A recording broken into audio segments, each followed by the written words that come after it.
Can you believe it's the third quarter of 2020 already?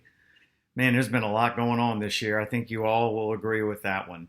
It's been a really rough year as far as being a human being in the United States. In fact, on this planet with the pandemic and the politics on top of that. And of course, here in South Louisiana, we got hurricanes coming at us every 10 days, it seems. And it's been a rough one. But, as far as investing, it's also something that you really can't get emotional about. And my view or vision of what was going to happen this year was distorted by what happened back in March and the big drop we took, and then the big rally we had. And when it came back too fast, in my opinion. There's a lot of carnage and damage out there that's got to work its way through the system.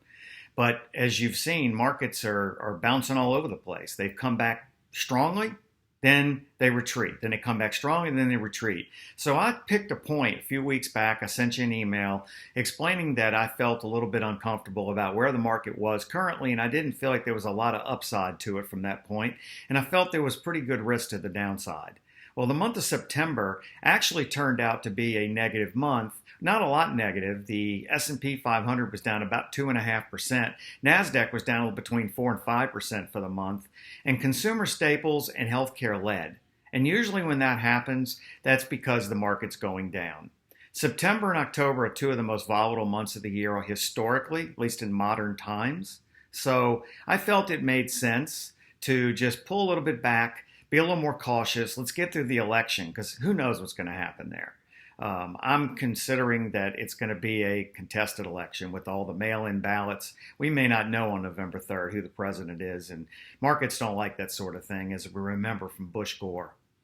Bottom line is that the market's been going up the last few days. Well, I don't think it's a durable rally. I think that it's news driven, and I think the news changes day to day. So my cautiousness is as a result of what's going on with the election. You see the news with riots. I'm also concerned about COVID because now we're moving into the fall where you're going to potentially have a second wave.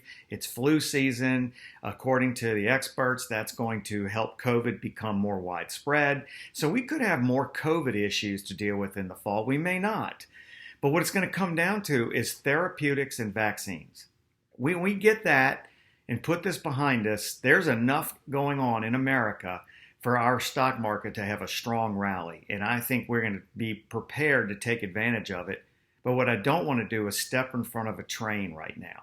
So bear with me. I'd rather give up some gains right now if those happen than to take a loss that we don't need to necessarily take because something frightening happens. And believe me, with the election, who knows? Every day you turn on the news, it's something different. I'm going to end it on a statistic I think that you'll find interesting. Going back to 1947, if you look at the stock market, its performance, and you look at with Democrat presidents and with Republican presidents, how the market performed under each party when their party was in the presidency. Under Democrats, it's done significantly better. It's done almost 10.8% annualized. That's right, 10.8 under Democrats. And under Republicans, it's done just under 6% annualized. Okay, that's kind of surprising because the Republicans are really known as the business-friendly party. But that's the statistics, and that's math, it's statistics, it's provable. So whoever gets elected isn't going to affect your investments. Don't let that bother you. Don't let that worry you. It's not as important as you think.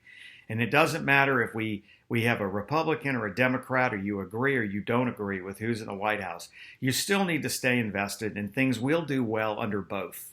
So just take that and remember that on election night. Don't get yourself all caught up in the emotion of who wins and, oh my God, I got to jump out the market or I got to jump in the market. We're gonna take good, strong action with your investments and make sure we're in the right stuff at the right time. So, all right, again, I guess the next time I'll talk to you will be after Christmas, and we will be looking at what happened with COVID and vaccines and therapeutics. All I can do is say I sure hope that we get some good therapeutics. We need them. All right. Merry Christmas, Happy Thanksgiving, Happy New Year, all those things. I'll talk to you then.